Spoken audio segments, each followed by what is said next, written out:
ya. Semoga kalian suka. Pada saat ini sosok cantik itu bersandar di dada Xiaoyan. Keduanya jatuh di alang-alang merah muda hingga bibir merah itu mulai mencium Xiaoyan. Namun tepat ketika kultivasi ganda akan dimulai, sebuah suara familiar tiba-tiba ditransmisikan ke dalam pikiran Xiaoyan. Xiaoyan, kamu bilang kamu akan selalu mengingatku. Apakah kamu lupa? Suara ini terdengar seperti guntur yang langsung menyadarkan Xiaoyan. Matanya yang kabur mulai terlihat jelas. Tubuhnya mundur dan dia segera menendang wanita itu ke depan. Brengsek, nomor 4, kau sungguh berani. Mulai sekarang kau dan aku akan menjadi musuh, teriak Xiaoyan. Kemarahan melonjak di matanya dan tubuhnya meledakkan aura yang sangat kuat. Kekuatan ini bahkan membuat Yuyan terkejut. Ada kegilaan di mata Xiaoyan. Bukan karena Yuyan yang membuatnya begitu marah, namun dia sama sekali tidak dapat mengingat penampilan sang ratu. Dan saat suara jiwa itu terdengar, Xiaoyan sepertinya memahami sesuatu. Jadi begitu. Sepertinya ketika Chen Xianyuan mengorbankan dirinya, dia sudah menghapus beberapa ingatanku tentangnya. Karena itulah aku tidak bisa mengingat wajahnya dengan jelas. Gumam Xiaoyan. Ada keengganan di matanya. Pada saat ini dia akhirnya mengetahui mengapa ingatannya tentang sang ratu menghilang.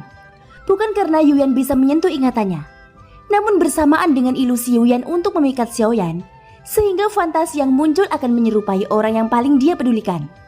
Munculnya suara jiwa tadi membuat Xiaoyan mengerti bahwa ketika sang ratu memadukan jiwa terakhirnya ke dalam jiwa Xiaoyan, dia sengaja membuat ingatannya hilang. Xiaoyan, kamu harus selalu mengingatku. Kalimat ini adalah kebohongan yang diucapkan sang ratu kepada Xiaoyan. Itu karena dia tahu jika Xiaoyan benar-benar sedang jatuh cinta lagi, maka keberadaannya akan menjadi belenggu di hati Xiaoyan. Belenggu yang diakibatkannya akan menimbulkan masalah sebab dan akibat. Pada saat itu keberuntungan yang dia berikan mungkin akan rusak. Oleh karena itu Chen Xianyuan tidak ingin menjadi penghambat untuk terobosan Xiaoyan. Dan hilangnya ingatan merupakan bantuan terakhir sang ratu. Aku tidak menyangka akan tertipu olehmu dari awal sampai akhir. Tapi aku tidak takut dengan ikatan ini. Aku tidak ingin melupakanmu sepanjang hidupku. Kamu akan selalu ada. Bahkan jika kamu bisa membuatku melupakan penampilanmu dan membiarkanku melupakan semua kenangan di alam Suanyin, tapi nama Chen Xianyuan akan selalu kuingat, ucap Xiaoyan. Dia mengulurkan jarinya lalu merobek daging di lengannya. Kemudian dengan tegas mengukir nama Chen Xianyuan di tulangnya menggunakan kukunya. Chen Xianyuan, aku tidak akan melakukan apa yang kamu inginkan. Aku akan selalu mengingatmu, ucap Xiaoyan. Tekad di matanya melampaui segalanya. Obsesi inilah yang memungkinkan Xiaoyan menerobos keabadian Kaisar Langkah ke-7 sebelumnya.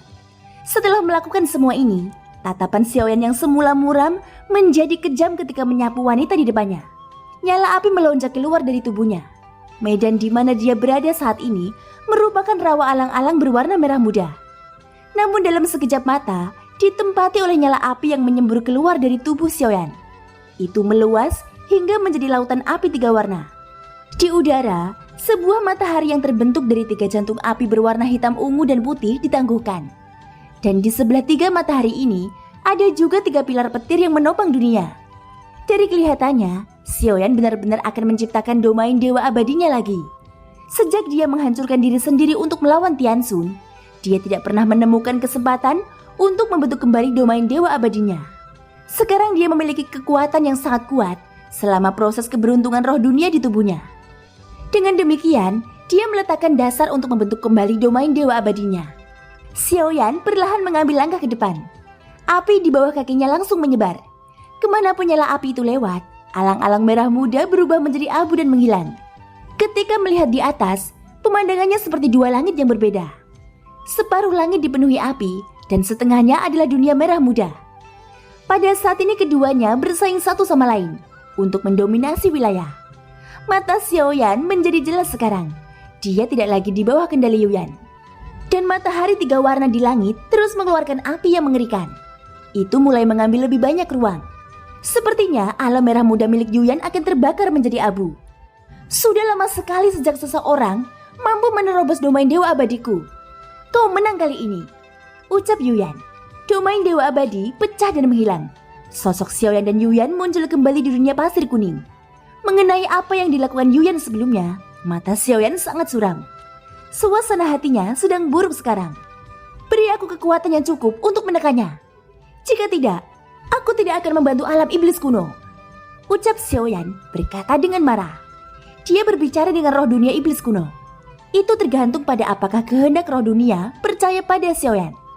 Namun begitu kata-kata itu jatuh, Xiaoyan segera merasakan aliran kekuatan yang dahsyat keluar dari tubuhnya.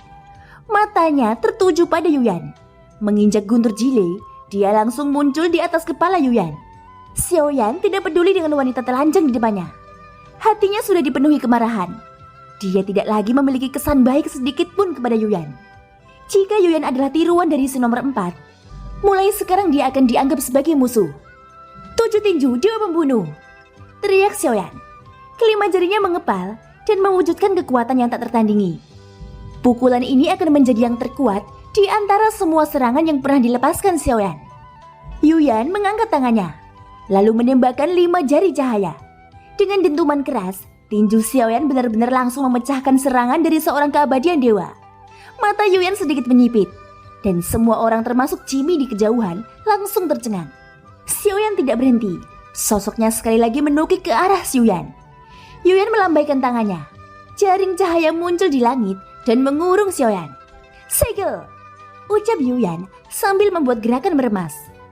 Namun adegan yang dia harapkan tidak muncul. Sebaliknya jaring itu langsung hancur begitu saja. Sebelum Yuyan bisa bereaksi, sosok manusia api melesat secara eksplosif ke arahnya. Berhenti, aku mengakui salah, ucap Yuyan. Mendengar ini, Xiaoyan sama sekali tidak berhenti. Sebaliknya dia mengayunkan tinjunya dan menghantam perut Yuyan dengan keras. Sosok Yuyan langsung dipantulkan ke belakang. Seteguk darah menyembur keluar sebelum dia menstabilkan tubuhnya.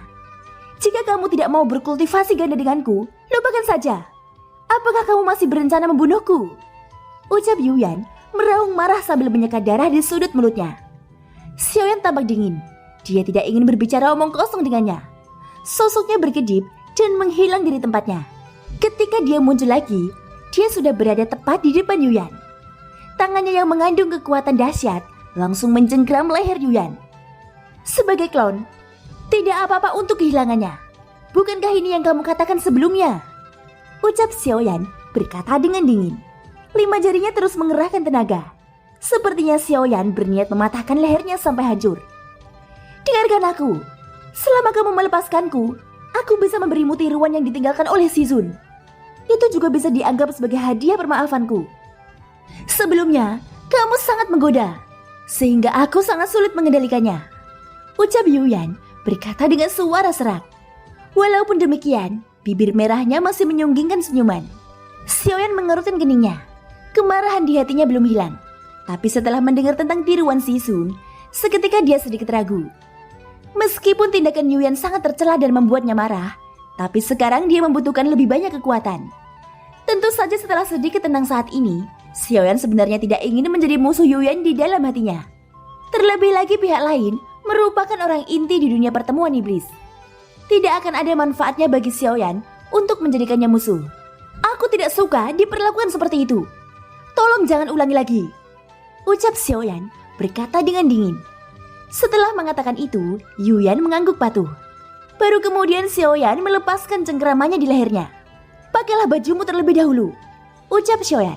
Pemandangan di depannya benar-benar membuat Xiaoyan merasa tidak nyaman. Yuyan melakukan seperti yang dikatakan Xiaoyan. Dia mengeluarkan satu set baju yang tembus pandang dan memakainya. Ganti dengan yang lainnya, ucap Xiaoyan. Aku tidak menyiapkan pakaian lain. Gaun putih itu dirusak olehmu. Aku sudah tidak punya lagi, ucap Yuyan berkata dengan sedih. Xiaoyan tidak berdaya. Segera dia mengeluarkan satu set pakaian dari cincin penyimpanannya. Pakaian ini awalnya milik Cailin. Yuyan berukuran sama dengannya. Tentu sosok Cailin masih lebih sempurna. Wanita mendominasi yang mampu menyihir dunia itu sesuatu yang Yuyan tidak mungkin miliki. Yuyan mengambil pakaian itu, kemudian memakainya.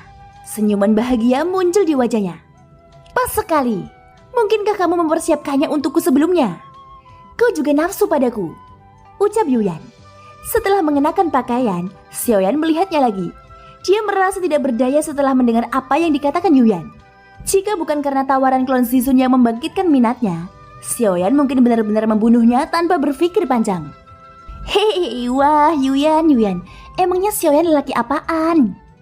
Oke guys, thank you ya sudah mendengarkan ceritaku di episode kali ini. Ikutin terus kelanjutan episode-episode berikutnya ya. Selamat bermalam minggu, semoga hari kalian menyenangkan. Sampai jumpa dan bye-bye.